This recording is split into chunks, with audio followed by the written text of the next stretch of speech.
Positive thinking आपण खूपदा ऐकतो, तर एक्झॅक्टली पॉझिटिव्ह थिंकिंग म्हणजे काय? आणि बऱ्याचदा असं होतं की म्हणजे आमचे बरेच फ्रेंड्स पण आहेत जे असं म्हणतात की नाही नाही, हे आहे माझ्या आयुष्यात प्रॉब्लेम, पण मी दुर्लक्ष करणार आहे, मी फक्त पॉझिटिव्ह विचार करणार आहे. म्हणजे पॉझिटिव्ह थिंकिंग म्हणजे फक्त प्रिटेंड करणं की सगळं आता पॉझिटिव्ह आहे, की एक्झॅक्टली काय? सो पॉझिटिव्ह थिंकिंग म्हणायचं झालं तर जे पाहिजे ना त्याच्याकडे लक्ष द्यायचं आणि त्याच्याचकडे लक्ष द्यायचं. ओके. मन कसं काम करत असतं, जे पाहिजे त्याच्या दुसऱ्या बाजूकडे, म्हणजे मला हे नकोय हे जास्त रिपीट करत असतं. तर पॉझिटिव्ह थिंकिंग म्हणजे जे पाहिजे त्याच्याकडे लक्ष देणं, फक्त तेवढंच, आणि बाकीचं विसरून जाणं. आणि तेही धरून नाही ठेवायचं. मला एखादी गोष्ट हवी आहे, मटेरियल असू दे किंवा आनंदासाठी असू दे, फिरायचं असू दे किंवा काही, तर अशा गोष्टींमध्ये आता समजा मला एखादा अवॉर्ड मिळायला हवं, आता हे मटेरियल पण नाही, स्वतःची इच्छा झाली, मग ते अवॉर्ड मिळायला हवंय ही गोष्ट आहे, पण मग मी मिळालं आहे ह्या अशा दृष्टीने, ह्याला अफर्मेशन म्हणतात, मिळालं आहे हे म्हणत राहणं स्वतःच्या मनात. ओके. आणि ते इमॅजिनेशन, व्हिज्युअलायझेशन करणं की स्टेजवर गेले आणि ते अवॉर्ड घेतेय, ओके. हे, आणि त्या दृष्टीने जे करायला हवं तो प्रयत्न करणं. ओके. म्हणजे हे कोचिंग मधलं मी एक्झाम्पल देते. मला जेव्हा सुरुवात केली मी, तेव्हा माझे मेंटर जे आहेत त्यांनी अवॉर्ड्स ठेवलेले आहेत की 10 लाखानंतर एक, 1 करोड नंतर एक, 10 करोड नंतर एक, अशी अवॉर्ड्स आहेत वेगवेगळी त्यांची. ओके. मग जेव्हा मला पहिलं अवॉर्डचं होतं डोक्यामध्ये, तेव्हा ते व्हिज्युअलायझेशन करून घ्यायचे, त्यांच्याचकडे आहे ते मेडिटेशन, ते रोज आमचं करून घेतात. तर ते मी रोज बघायचे की मी गेले स्टेजवर, मी गेले, पण ते मिळवायसाठी मला काय करायला हवंय एवढंच डोक्यात होतं. आणि मग माझ्या कंटिन्युअस डोक्यात मी फक्त कोचिंगमध्ये कसं पुढे जाऊ शकते, जास्तीत जास्त लोकांपर्यंत कशी पोचू शकते. ओके. मग त्याच्यात होतात चुका, मी असं नाही म्हणत. मी पहिला पॉडकास्ट व्हायरल झाला 2024 मध्ये, तेव्हा असं झालं होतं की वा आता व्हायरल झालाय, मग आता काय सारखे येत राहतील लोक, सो थोड्या थोड्या दिवसांनी दुसरा करू, असं झालं होतं डोक्यामध्ये माझ्या. देन आय टूक अ गॅप काइंड ऑफ थिंग, ते परत बॅक गेलेलं दिसलं मला.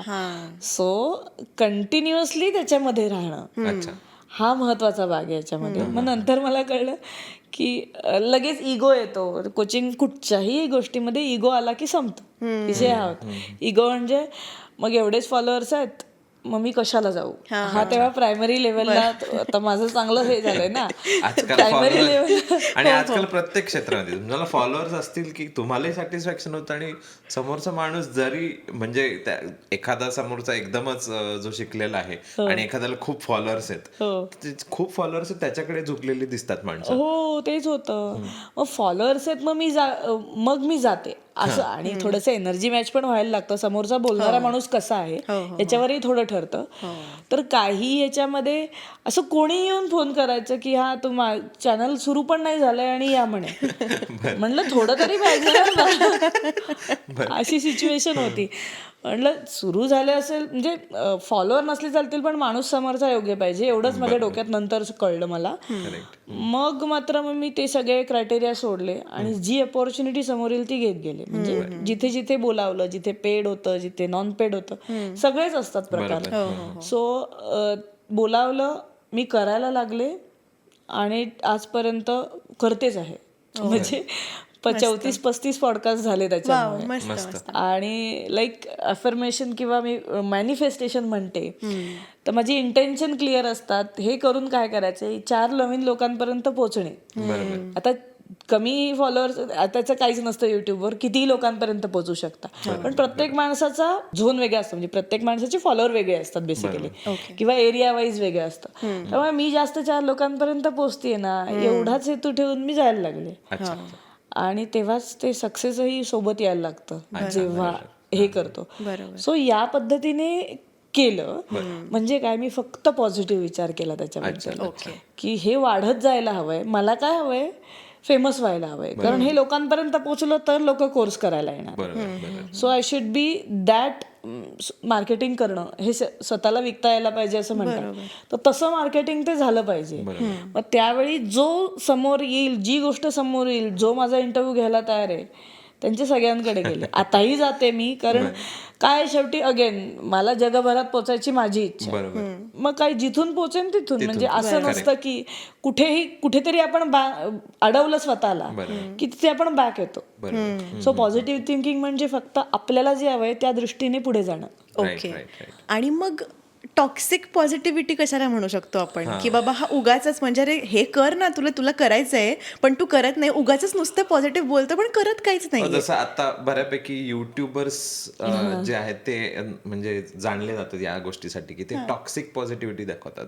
उदाहरणार्थ माझ्याकडे खूप भारी कार आहे आणि तुम्ही पण घेऊ शकता, तुम्ही हे करा ते करा. ह्या ज्या गोष्टी ह्या खूप झाल्यात आणि याच्यामध्ये बरेचसे लोक भरडले गेलेत. म्हणजे उगाच लोक कुठेतरी पैसे देऊन किंवा कुठेही तिथं त्यांची एक्सपर्टीज नाही किंवा त्यांना इंटरेस्टच नाही त्या फील्डमध्ये, पण जस्ट बिकॉज या युट्यूबरकडे एवढी मोठी कार आहे आणि ह्यानी 1 वर्षात केलंय म्हणून ते करायला जातात. आणि मला असं वाटतं की बऱ्यापैकी लोक अडकतात. आता युट्यूबवरती सक्सेस रेट सुद्धा फक्त 8% आहे. 8% लोक आहेत जी कमवू शकतात, त्यांना त्यांचं घर चालेल एवढं. ओके ओके ओके, आलं लक्षात.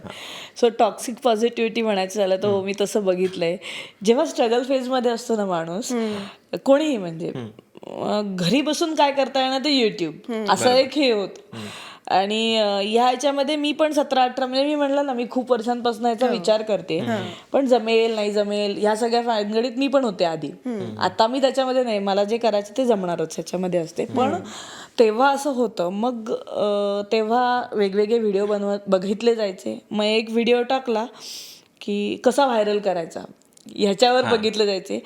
आणि लोक पैसे मिळवण्याकरता तुम्ही फक्त एवढं करा असं व्हायरल होतं, असे व्हिडिओ येतात. त्याला तुम्ही टॉक्सिक पॉझिटिव्हिटी, बरोबर आहे तुमचं म्हणणं ते. सो असे मी खूप बघितलेत.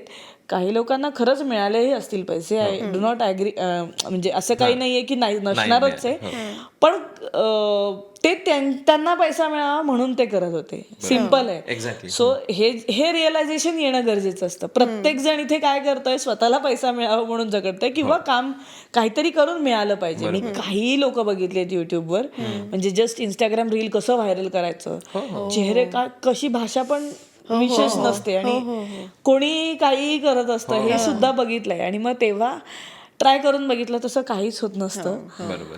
जेव्हा तुम्ही अनइंटेन्शनली, म्हणजे लिटरली सांगू का, एखाद्याने यूट्यूब चॅनल केलं फक्त मेमरी फोनमधली भरण्याच्या ऐवजी मला मेमरीज राहतील या हेतूने चालू करायचं, सिम्पली खरं म्हणायचं तर. खूप इच्छा ठेवून, एक्सपेक्टेशन ठेवून केल्यावर गोष्टी होत नाहीत, हे मला समजलंय. फक्त मनापासून केल्याने त्या होतात. म्हणजे मला काहीतरी खरंच मनापासून आहे की ह्याचा मला उपयोग झालाय, तो सगळ्यांना होईल म्हणून मी व्हिडिओ टाकतेय, हा जर विषय केला तर ते आपोआप व्हायरल जातं. आणि कन्सिस्टन्सी तो एक महत्वाचा भाग आहे.